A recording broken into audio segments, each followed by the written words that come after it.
So, Tour de France starts on Saturday and Chris Froome will be there. He has been cleared of any wrongdoing by the UCI this afternoon. He will go in search of his fifth Tour title. This situation has obviously been dragging on since last year when Froome returned an adverse test. He effectively had doubled the permitted dose of the asthma drug salbutamol in his system.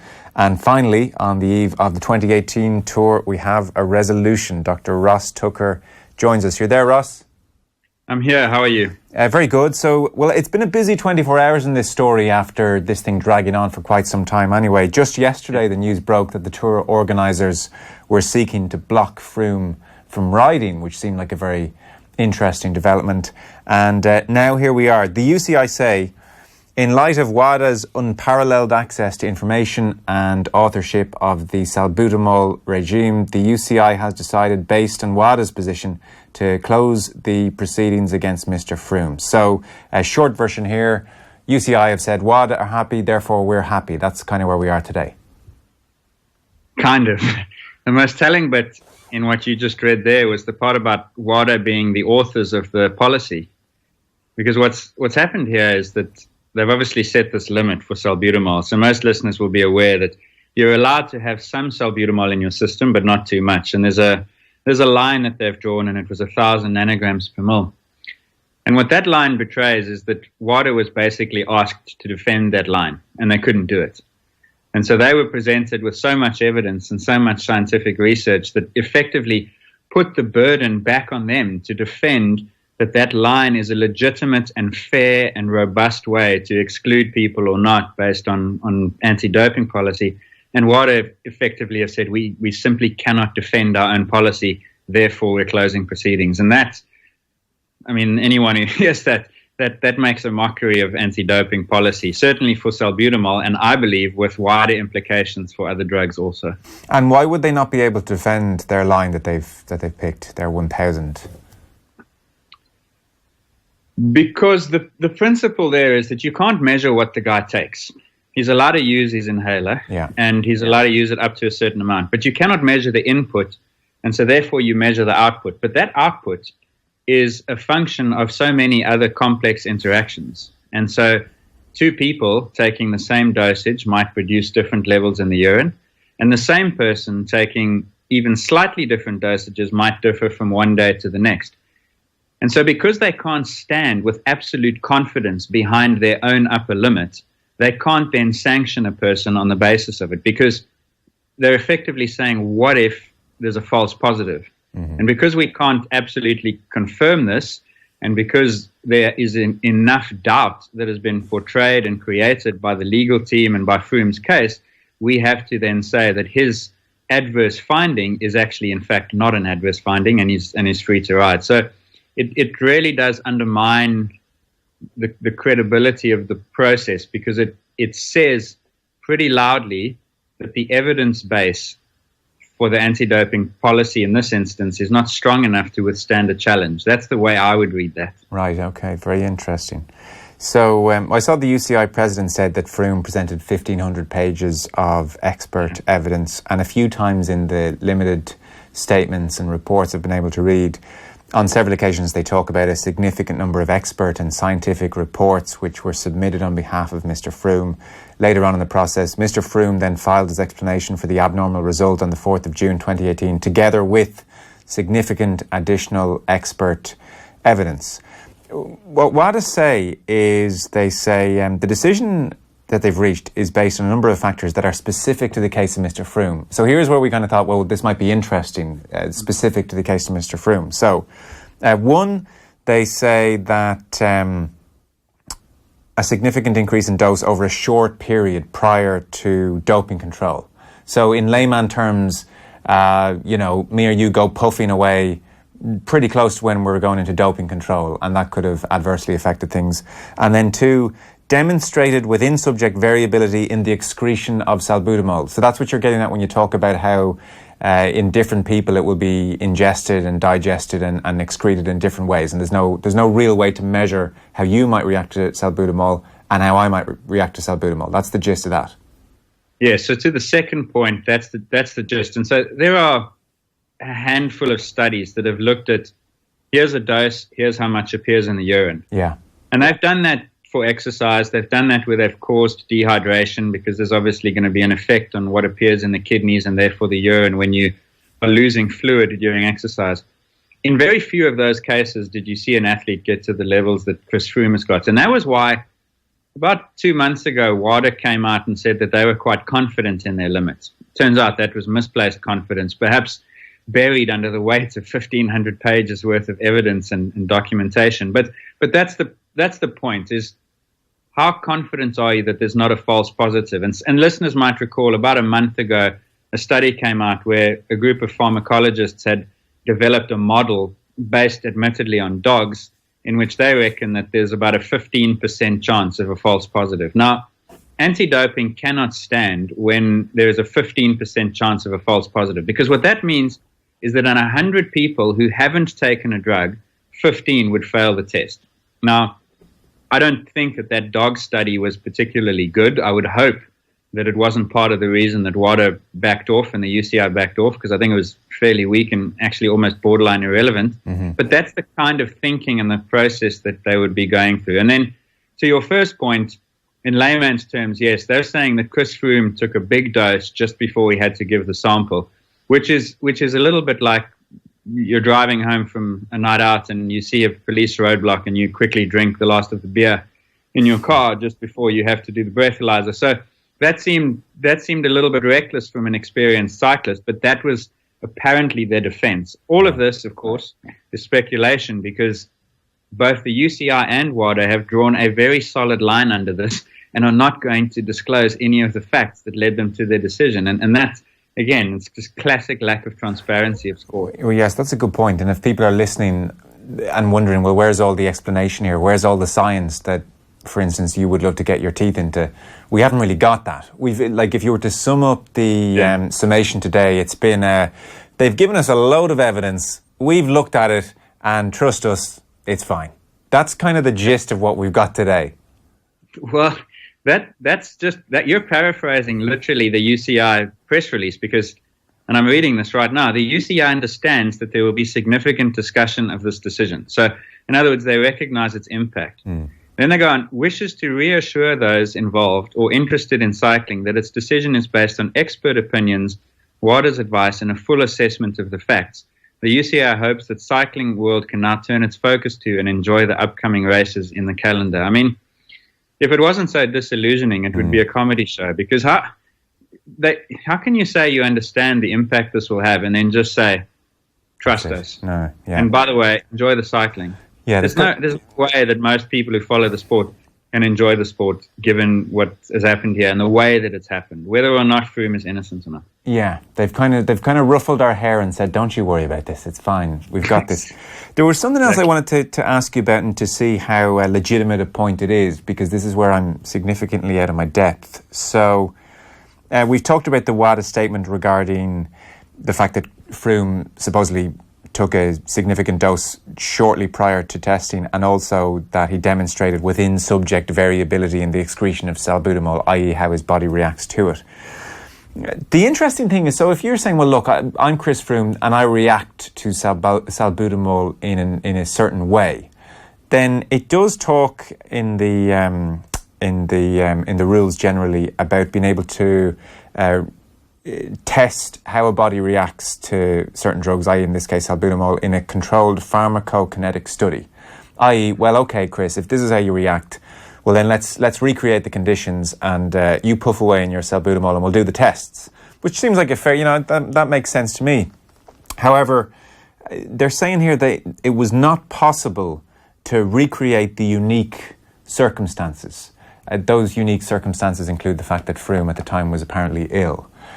Is that acceptable? Are you okay with that? Do you agree that it might not have been possible to recreate those circumstances to test how Froome might have reacted to his inhaler? I do. I think that it would be very difficult for any elite athletes to recreate the circumstances of competition in a lab later. And so I'm sympathetic to that argument, but I'm not sympathetic to the argument that should be allowed, because the policy literally says that when the athlete triggers an adverse finding for exceeding that amount, they can explain it using this pharmacokinetic test. But then that standard has been applied in the past. We've had athletes fail the drug test, not just cyclists, cross-country skiers, track and field athletes have fallen foul of this in the past, and they've had to provide a controlled test in order to try and prove their innocence. In many of those instances, that controlled test fails to prove their innocence, and as a consequence, they serve a ban. What seems to have happened here is either they've tried to do the test and failed, or they haven't even bothered to do the test and they've just said, well, it's impossible. And despite that, WADA has almost overlooked point one and then said, well, because you couldn't do it, we accept that and we'll let you off because of the other reason you bring. So it just seems like double standards to me a little bit.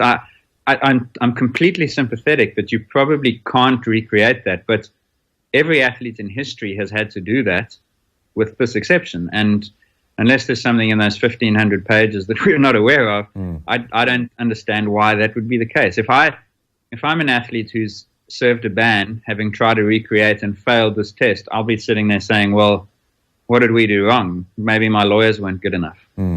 Yes, okay. That's fairly grim prospect. There will be calls on Froome to publish these 1,500 pages, I would dare say. It'll be interesting to see if he does so. So to go back to something you said initially, you feel that the testing system now is in tatters based on this? Yeah, I tweeted that this morning, and I think I said earlier that a lot of people have responded to this by saying that the salbutamol policy is a joke and needs to be done away with. I don't want to be over dramatic, but I think that there are even broader implications to this, because what anti-doping relies on is two things. Number one is testing. Do the authorities have the ability to detect banned substances in athletes? And then if so, do they have the ability to enforce the sanctions based on the testing? Now, we know, and most people who've got any knowledge of the sport know, that testing is very poor. It only works in a very small proportion of athletes. Most athletes who dope will never fail a drugs test as long as they're intelligent. But what this particular instance does is it highlights that even at the back end, there are problems with enforcing the sanctions from testing. And that's not unique to salbutamol, lest there be people who are saying that I'm overreacting to a specific case. In the last 5 or 6 years, we've seen the biological passport challenged in the same way.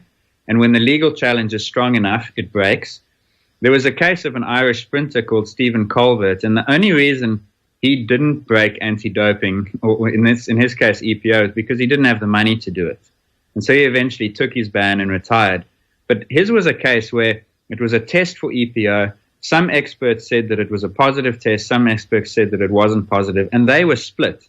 And had he pursued that, I feel that he would have undermined the EPO testing in the same way that this undermines salbutamol. So we have seen in the last decade a number of instances where the anti-doping process is much less robust than people would like it to be.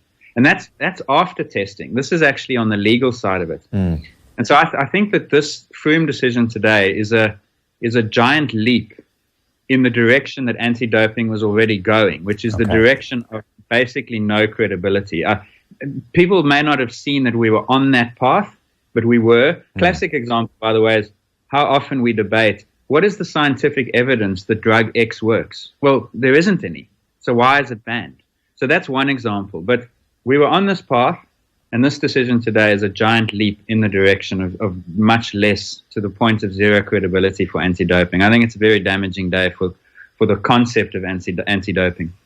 So in future, if somebody tests positive for, say, for instance, salbutamol, the first thing their lawyers will do will be to crack open the Froome file and say, well, how do you defend this? And there'll be a fairly obvious mechanic for doing that. And they will say, prove to us that your test is trustworthy. Okay. In other words, that concept of liability, which has always rested on the athlete, once they fail a test, the athlete must show why they failed the test. That concept has now been reversed. And in future, if the athlete's got enough money and the motivation, because that's the thing, is a lot of times the athlete just doesn't have the capacity, which in itself is interesting, because it makes you wonder how many innocent athletes have simply had to take the medicine because they can't fight the legal problems or the credibility issues. But you're right. They would now say, how can we put the liability back? You as the authorities, you prove to me that your test is trustworthy and that there's not a 1%, 10%, 15% chance that I'm being falsely accused of doping and a false positive case here. That's the big danger, and I think we were heading in that direction, and we've just taken, as I said, a big step in it. Yeah, okay. Because it really did seem at the outset like Froome might be behind the 8 ball here, you know? He was double the dosage. I mean, what the hell had gone wrong? Like something seriously awry had gone on here. Yeah. He was double the dosage, and in a grim kind of way, if today's hearing had happened and the UCI had said, look, we've taken control of examining his case and he's fine, then you might have thought, well, okay, this is like a Lance Armstrong part 2, wink and a nod. It's some kind of corruption within the UCI. It's almost more worrying the fact that the UCI have said, well, look, this has nothing to do with us. This is over to WADA, and this is what they're saying. So the implications are actually far grimmer in broad terms, as you've outlined. But that's where we are. Yep, and there'll be no challenge to CAS, because that would have to have come from WADA, and they've already basically signed the dotted line on this one. So both parties, UCI and WADA, have just double underlined this, closed the book, and said, "Trust us and enjoy the Tour de France." Again, I mean, maybe it won't happen because it's too costly and too much trouble for someone to go through. But I would worry very much that this creates precedent that reverses the burden, and it starts to put a microscope on all those banned substances. And the frank reality is that most of those banned substances, if challenged, will be exposed as similar to salbutamol. Obviously, it's different being a threshold drug, but this whole thing is and you said it in the beginning, it looked like he was behind the 8 ball clear cut. The longer it went, the more clear it became that something was up here, because anti-doping is like an old jersey full of threads, and as long as you pull enough of them, that jersey unravels, and that's what today's shown. You can just muddy the waters, and you in effect and in short, you muddy the waters enough so that WADA go, oh, we don't even really know anymore what to prove or what we can't prove. That's what they've done here.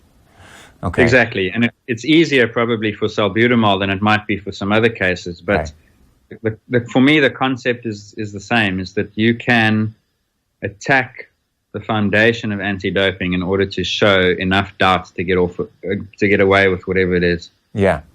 Okay. Yeah. Okay. And I suppose maybe one of the interesting questions is just, and you haven't seen all the evidence clearly, but like, is it conceivable? Like Chris Froome's statement here is talking about how I understand the history of this great sport, good and bad. I've always taken my leadership position very seriously. I always do the right things the right way. I meant it when I said I would never dishonor a winner's jersey, and that my results would stand the test of time. So he is coming out here and saying, I told you, and I told you from the start, and here I am, vindicated. Is it possible he took the correct dosage and somehow ended over at double? Like, how much of a miracle is this guy? How many miracles can he perform? Yeah, so that's two separate questions. To answer the first one, it is. And one interesting thing is I saw the Sky statement, and it's the only place I've seen this. They alluded to how his other samples from the Vuelta were consistent with the one that ended up flagging the positive. I'm not sure whether you read that statement. But basically, the Sky statement said that his unusually high value was within his own variability from within that Vuelta. So in other words, he would have been tested multiple times in that same race. And I gather what they would then argue is that his values on day 5, 7, 9, 13, 14, and so forth were here. And their argument then is that he increased the dosage and his values went up to there. And that it is in proportion to what his behavior was. So that was quite interesting, and that's the kind of thing that I would have thought would be quite useful to have out in the public so that people can evaluate it. So of course it's possible that he's innocent and that this is legitimately a failed test. It's as possible that it's just a legal thing a battle that he's managed to win because he threw, as you said, the kitchen sink and every other resource at it. And again, we simply don't know that.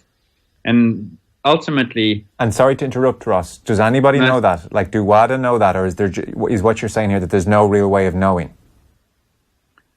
Well, I suspect that no one knows that. Okay. I suspect that the waters are now so muddied and it's so murky that I don't think anyone, other than obviously the potential perpetrators of the Doping Act, would know that.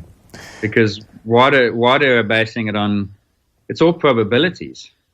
And so the premise of anti-doping is that given this test, there's a 99.9% chance probably not even 99% chance that you're doping, therefore you're banned. And what this has done is it's lowered that probability. So now you're saying, okay, it's an 80% chance. But that's not enough for a ban, so therefore you're riding on a 20% chance that you're not guilty. That's basically what it is. Okay. They've lowered the probability. So anti-doping is almost segued into, a jury having to give a verdict beyond all reasonable doubt, and the burden of proof is much more difficult here.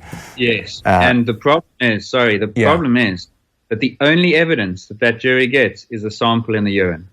That's the big issue that anti-doping faces, is it's all built on this test in order to find a banned substance issue. And the point that I would make, and I was trying to make earlier as well, was that what this shows us is that testing, hardly catches anyone to begin with, and even when it does, is very fragile and not nearly as robust as it needs to be. So where does that leave us?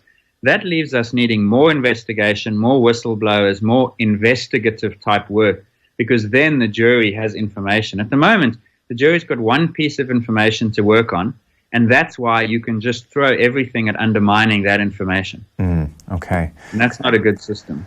No, it doesn't sound good, I have to be honest. So Froome, was risking here a 2-year ban, the loss of his Vuelta title. As things stand, he picked up the Giro in May, and now he's looking to win 3 consecutive Grand Tours. The interesting thing will be what reaction he gets over the next 3 weeks. I suppose we'll see that. But, it just casts a shadow over the whole thing in a big way, doesn't it? Yeah, massive. The cynics would say that the shadow was there, and that the credibility was minimal to begin with. But this, as I say, this one feels more disillusioning than many others because of the profile maybe, and just because of the manner in which it's developed. 9 months, drawn out, week before done. And we just have to take it, So maybe sometimes I think cycling will get the champions it deserves. Yeah. And we won't get to see the science in any great depth, I presume, or do we know? I think some of it will leak. Yeah. Or they'll put some of it out. I don't know whether they'll put all of it out or whether they'll be selective, as they've been for 4 or 5 years about transparency. I doubt we'll see 1,500 pages worth. I'm not sure I want to see 1,500 pages worth. Yeah. But I'm sure that some of the stuff will start to come out in little bits and pieces. But again, it's hard to escape the feeling that we're all being manipulated a little bit, yeah. Okay. Even if we saw that information. Yeah. Dr. Ross Tucker, pleasure. Thank you very much. Thank you. Good chatting, as always. Hey, hope you enjoyed that latest offering from Off the Ball. If you want to subscribe, and you should, check out just up here. All our latest stuff is just down here. Generally, knock yourself out.